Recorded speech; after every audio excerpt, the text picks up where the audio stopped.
Welcome to an overview of our fixed assets module.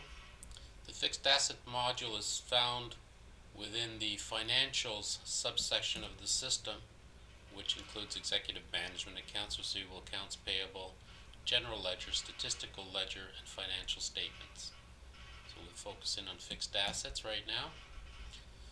It's made up of subsections, one for maintenances, one for listings, one for depreciation, transaction processing, reports and inquiries, physical asset inventory, and then end-of-year procedures. Within maintenances, we have information about the departments. So if we query up the departments, we've got these 9 departments set up within the system. These can be added to, changed, whatever is required by the company. We also have within maintenances cost centers. We want to assign particular assets to certain cost centers, and here we have 3 set up, one for administration, one for sales, and one for warehouse and plant. We can add more or change them as required. We also have asset types within the system. Now if we query on these and go down, we've got asset type 2, which is computers, asset type 1 was furniture, 3 is motor vehicles, 4 equipment and machinery, 5 production equipment. Now these can be specified, any number of them, more or less, than we have set up in the system.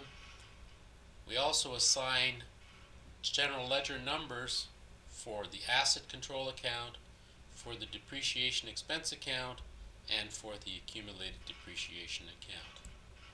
And those would be specified for each of those asset types.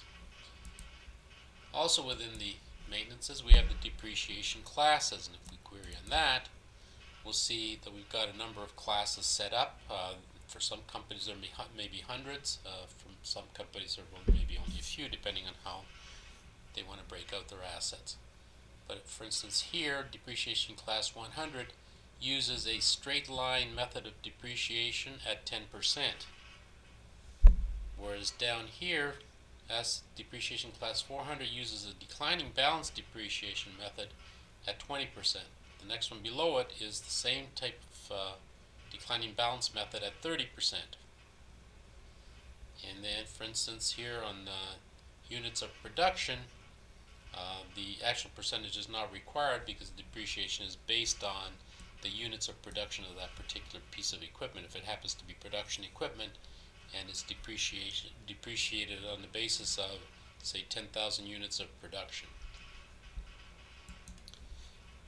Now, also within the asset or the maintenances, we have the asset inventory maintenance, where we keep the base information about all of our assets.